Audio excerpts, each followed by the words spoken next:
श्री राम।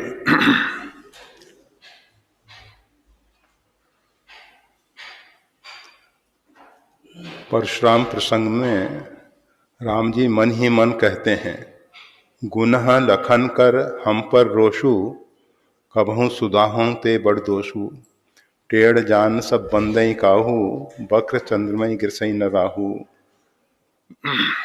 भगवान श्री राम यहाँ क्या समझाना चाहते हैं, कृपया समझाने की कृपा करें।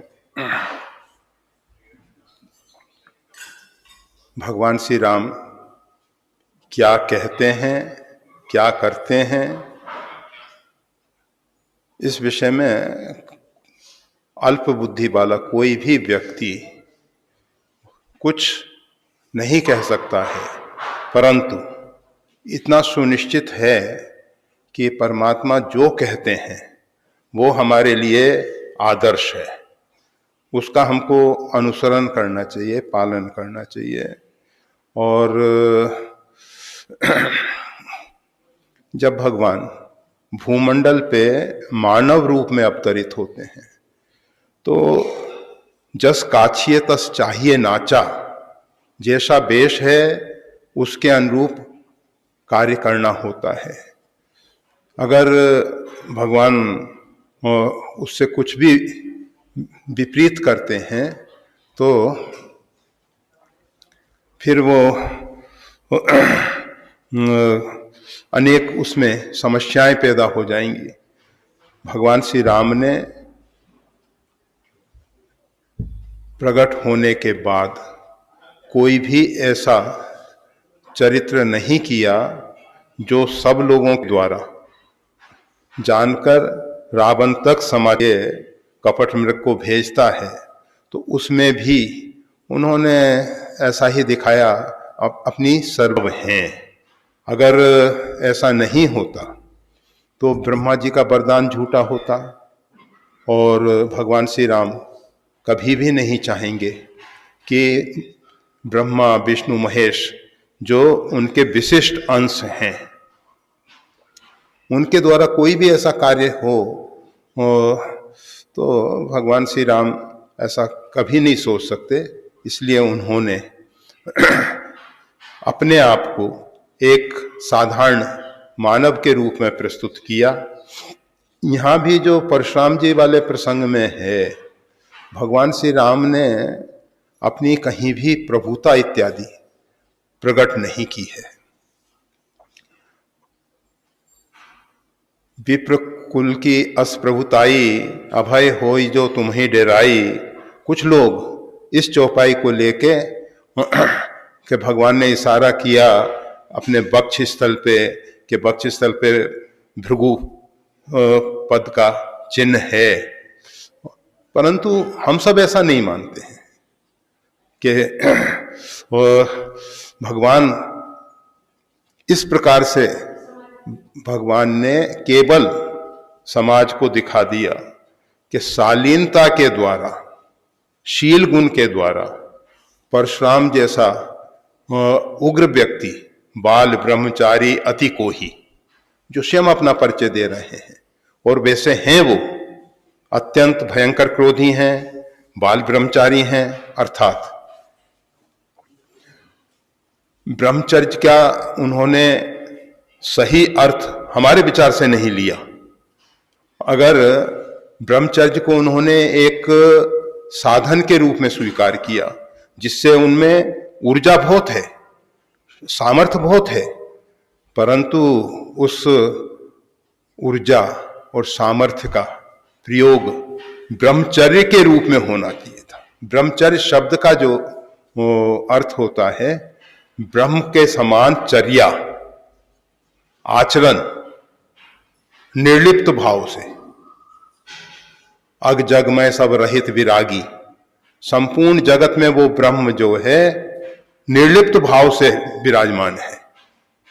तो ब्रह्मचारी को अपने आप को सब प्रकार से निर्लिप्त भाव से रखना होगा, परंतु प्रत्यक्ष दिखाई दे रहा है परशुराम जी जो हैं मोह और ममता से ग्रसित होके वो भूल गए कि भगवान शंकर का धनुष उठाने वाला, तोड़ने वाला कोई साधारण नहीं हो सकता है। अगर जिस व्यक्ति ने इस धनुष को उठा लिया, सहज भाव से उठा लिया, भगवती सीता जी ने भी उठाया है और भगवान श्री राघवेंद्र ने भी उस धनुष को सभा के बीच में, रंगमंच पे, रंगभूमि में उठा के तेई क्षण मध्य राम धनु तोड़ा और उसका भंग किया है सहज भाव से। उसमें उनको कोई आयास प्रयास नहीं करना पड़ा है। तो परशुराम जी को समझना चाहिए था, परंतु व्यक्ति के अंदर जब मोह और ममता आ जाती है तो मोह ममता के पर्दे ऐसे हैं जो वास्तविकता से हमको दूर कर देते हैं। मोह का सीधा सा अर्थ आप सबको अनेकों बार बता दिया गया है, हमारी भ्रांत धारणाएं। अगर हम मोह में हैं तो वो जो भी हमारी धारणा बनी है वो गलत है, सही नहीं है।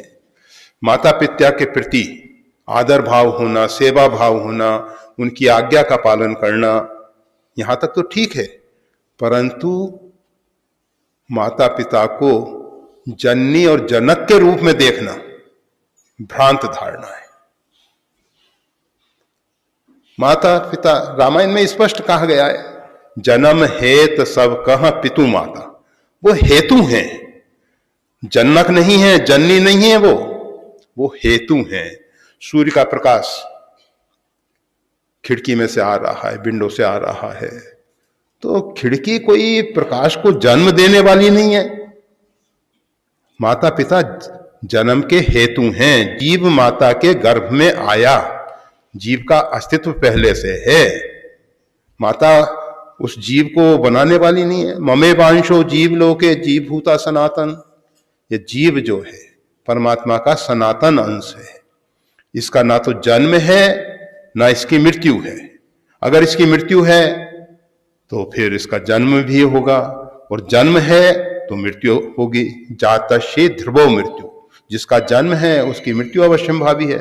परंतु जब हमारे अंदर ये एक भ्रांत धारणा पैदा होती है, चाहे माता पिता के अंदर हो चाहे बच्चों के अंदर हो, परशुराम जी के साथ यही समस्या है कि वो शंकर जी के धनुष के प्रति आदर भाव रखते हैं, श्रद्धा रखते हैं, और उसको भंग करने के पीछे उनको दिखाई देता है कि ये व्यक्ति जो है परमात्मा को परमात्मा के रूप में तो देख ही नहीं पा रहे हैं।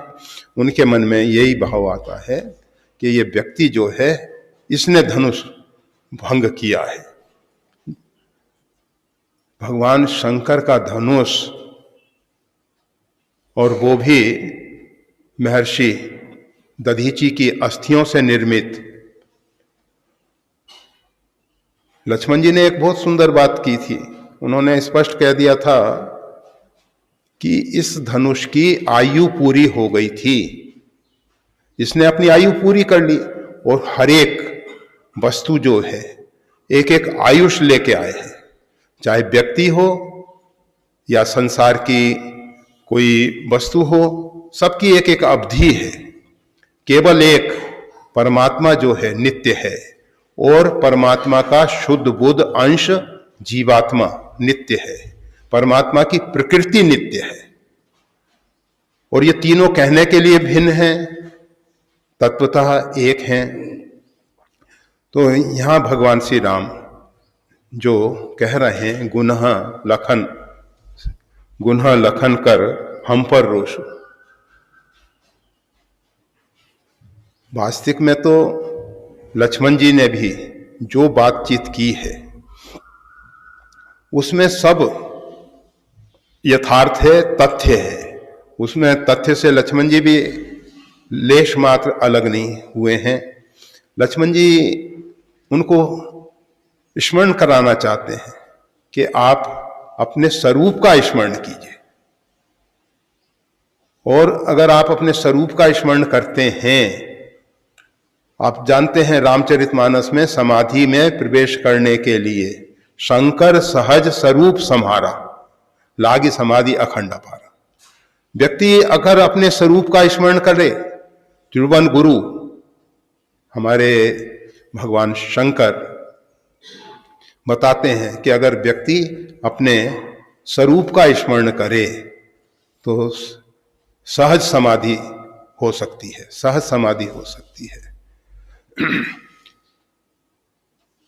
और शंकर जी के जीवन में एक और भी समाधि का प्रसंग आता है।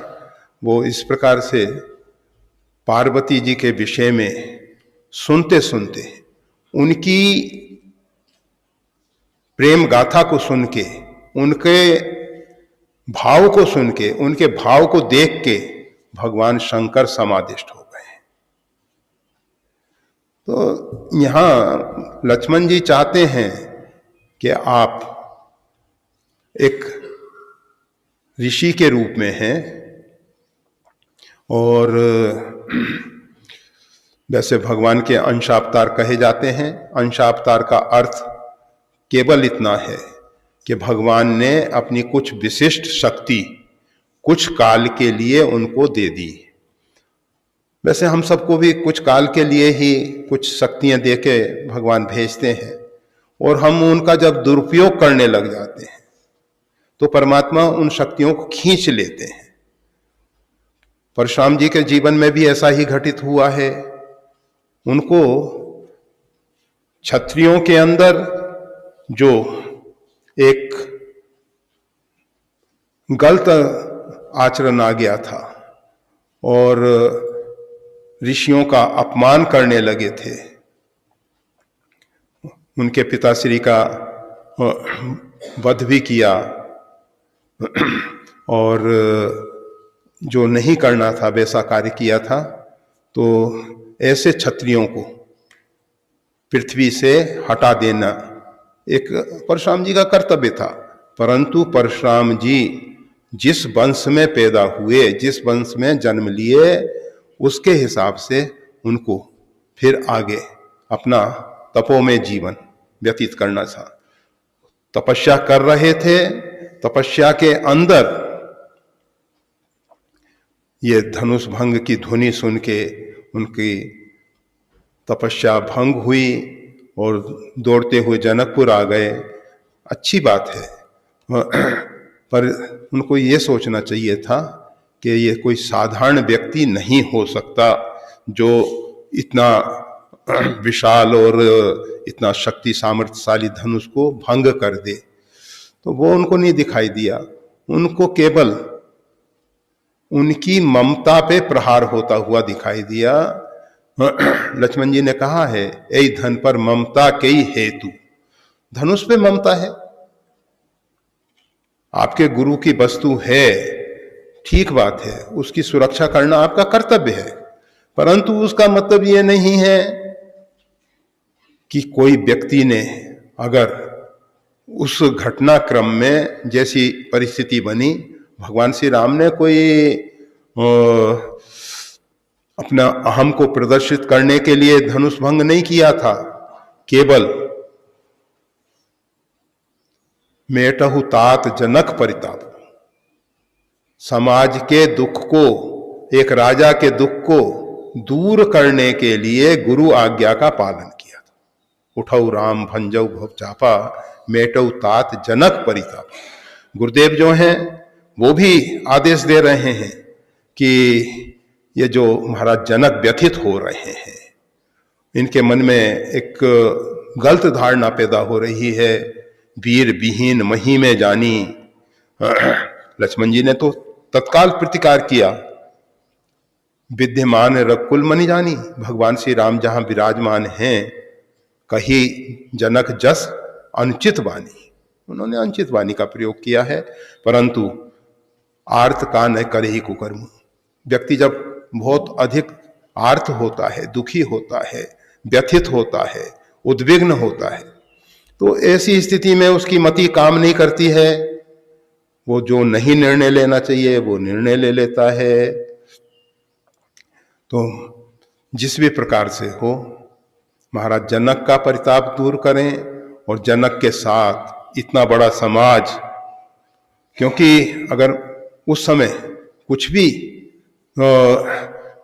धनुष भंग करने में कोई भी सक्षम नहीं था और नहीं होता, भगवान श्री राम तटस्थ बैठ जाते, कूटस्थ बैठ जाते कि हमको इससे कोई प्रयोजन नहीं है, तो उसका परिणाम क्या आता? वो सब राजा आपस में लड़ लड़ के मर जाते, कितना भारी रक्तपात होता। तो गुरु वशिष्ठ जी ने जो कुछ, गुरु विश्वामित्र जी ने जो कुछ भी आदेश दिया, आगे का भविष्य देखते हुए, आगे की परिस्थितियां बिगड़े ना, और उसको देख के उन्होंने ऐसा आदेश दिया। तो भगवान श्री राम ने केवल आदेश का पालन किया है। अब भगवान श्री राम जो कह रहे हैं कि गुन्हा लखन कर हम पर रोष, लक्ष्मण जी ने आपको आपकी वस्तु स्थिति से परिचित करा दिया है और कुछ नहीं किया है, और उसके कारण आप हम पे कुपित हो रहे हैं, हम पे क्रोध कर रहे हैं, वो अच्छा नहीं है। कतहु सुधाइते बड़ दोषु, कहीं देखा जाता है कि सीधापन जो है, सरलता जो है, वो भी दोष बन जाती है। होता है समाज में, एक व्यक्ति के ऊपर अनावश्यक दबाव डाल रहा है, पद प्रहार कर रहा है, अन्य प्रकार के प्रहार कर रहा है, और एक व्यक्ति बहुत सरल है तो वो उसका कोई प्रतिकार नहीं कर रहा, तो वो जो सबल व्यक्ति है निर्बल व्यक्ति को अनावश्यक दबा रहा है। और अगर वो सरल ना होके थोड़ा भी कठोर हो जाए, धृतराष्ट्र की जो मौन स्वीकृति है उसने द्रौपदी के साथ अन्याय होने दिया। अगर धृतराष्ट्र अथवा भीष्म, सबको परिणाम भोगना पड़ा है, सबको परिणाम भोगना पड़ा है। और प्रकृति ने दिखा दिया है कि एक नारी का अपमान किस परिस्थिति तक इंसान को पहुंचाता है। जिन जिन ने उस सभा में द्रौपदी के साथ होते हुए अन्याय में मूक स्वीकृति दी थी, कुछ बोले नहीं, उसका दुष्परिणाम भीष्म का पूरा शरीर बाणों से छलनी बना दिया गया और लंबे समय तक सूर्य नारायण उत्तरायण हो, यह तो कहने की बात है। चाहे सूर्य नारायण दक्षिणायन है, श्रीमद गोस्वामी तुलसीदास जी का शरीर दक्षिणायन में पूरा हुआ, कितने महापुरुष हुए हैं, क्या उनकी दुर्गति होगी? ये दक्षिणायन उत्तरायण का अर्थ ये नहीं है कि सूर्य मकर राशि पे आ जाएंगे, उसके बाद उत्तरायण होगा, उसमें शरीर छोड़ेंगे तभी कल्याण होगा। दक्षिणायन और उत्तरायण दो मार्ग हैं, और जिसको शुक्ल यान से, शुक्ल मार्ग से आगे बढ़ना है, उसके लिए दक्षिणायन का देवता उसकी पुर्यष्टका को संभाल के रखता है और उत्तरायण होने पे वो उसको सौंप देता है कि अब आगे ले जाओ। तो भीष्म पितामह जो इंतजार कर रहे हैं, वो इंतजार उनका प्रारब्ध करा रहा था। जो द्रौपदी के साथ अन्याय हुआ है, उस अन्याय का फल पितामह भोग रहे थे। पूरे शरीर में से, हमारे शरीर में एक खील ऐसे गाड़ दी जाए, उसमें से रक्त थोड़ा थोड़ा निकलता रहे, कितना शरीर तड़पेगा। खाली रक्त नहीं निकलेगा, फिर इन्फेक्शन होगा उसमें, उसके बाद और भी तकलीफें बढ़ेंगी, और लंबे समय तक भीष्म पितामह उस परिस्थिति में पड़े रहे हैं। सबको भोगना पड़ा है। दुर्योधन की जो दुर्दशा हुई, दुशासन की जो दुर्दशा हुई, जिन जिन ने अत्याचार किया उनको दिखा दिया गया। और ये इतिहास अभी तो हमने देखा है उत्तराखंड में, जैसे भारत के अन्य भागों में कहीं कहीं रामलीला होती है, इसी प्रकार से वह पांडव लीला होती है।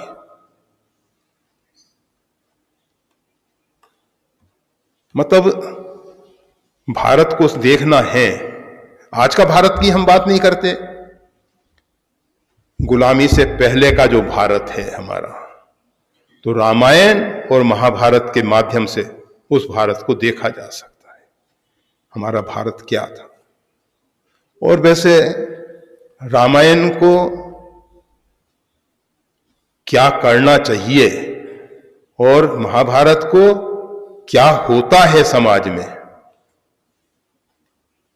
ये दो ग्रंथ ऐसे हैं। समाज में क्या हो रहा है महाभारत बताता है, और कैसे जीवन जीना चाहिए, हमारे जीवन का आदर्श क्या है, वो रामचरित्र, भगवान की लीलाएं, भगवान का चरित्र रामायण बताती है। तो यहाँ बस भगवान बता रहे हैं कि कभी कभी सीधापन भी जो है बहुत बड़ा दोष बन जाता है। हम सब का मूक बन के अपराध को देखते रहना, या हमें मालूम है कि अमुक व्यक्ति अपराध कर रहा है और हम तटस्थ बैठे हैं, हम कुछ बोल नहीं रहे हैं, कुछ कर नहीं रहे हैं, ज्यादा से ज्यादा भीष्म को अगर उसका दुष्परिणाम भोगना भी पड़ता, जैसे रावण से गीधराज जटायु ने युद्ध किया और ललकारा, उसका उनको मालूम है कि इसको वरदान प्राप्त है, इसके पास चंद्रहास तलवार है, जो भी इसका दुष्परिणाम मेरे को भोगना पर भोग लेंगे। इसी प्रकार से दुर्योधन जब अनीति कर रहा था, दुशासन अनीति कर रहा था, उस समय भीष्म कठोर शब्दों में कह देते कि दुशासन सावधान, हम यहां उपस्थित हैं, इतने मात्र से काम बन जाता। परंतु मुख बने बैठे रहे, गर्दन झुकाए बैठे रहे, परिणाम भोगा श्री राम। तो कतहु सुधाइते बड़ दोषो, कभी कभी सीधापन जो है, सरलता जो है, बहुत बड़ा दोष बन जाती है, बहुत बड़ा दोष बन जाती है। और फिर एक टेढ़ जान सब बंदई काहू, बक्र चंदई ग्रसई न राहू,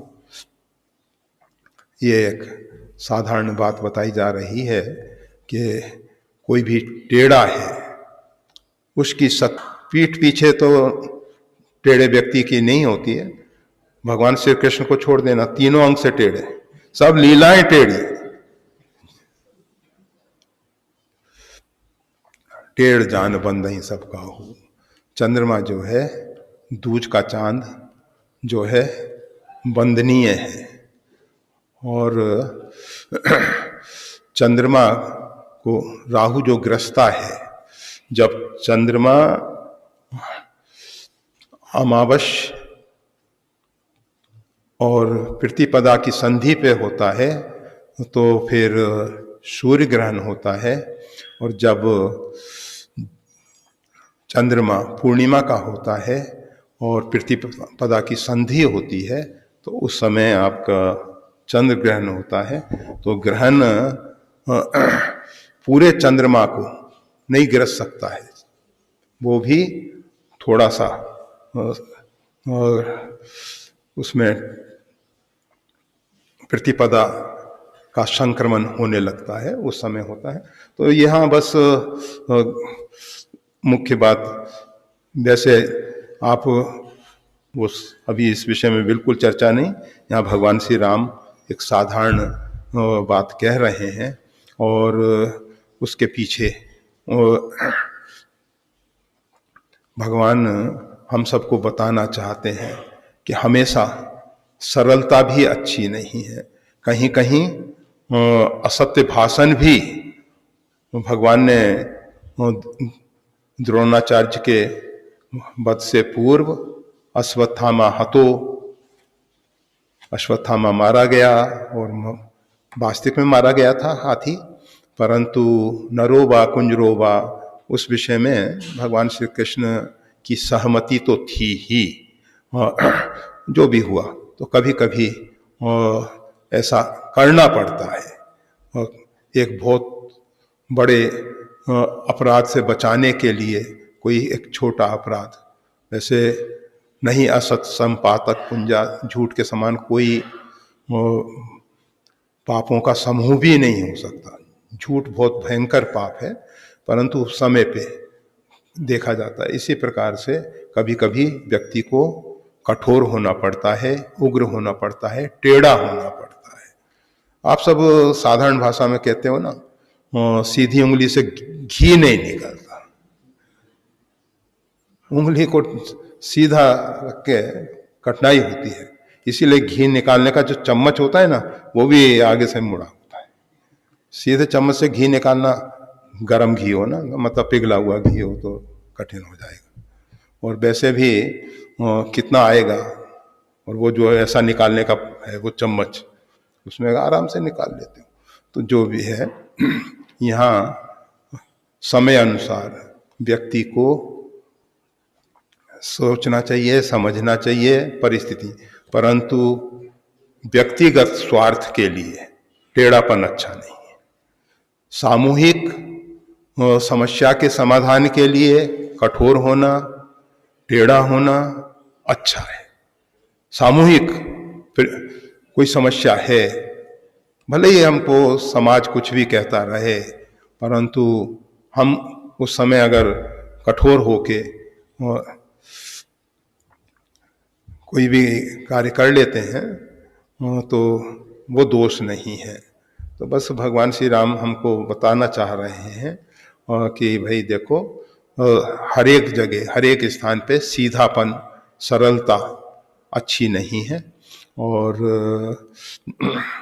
कभी कभी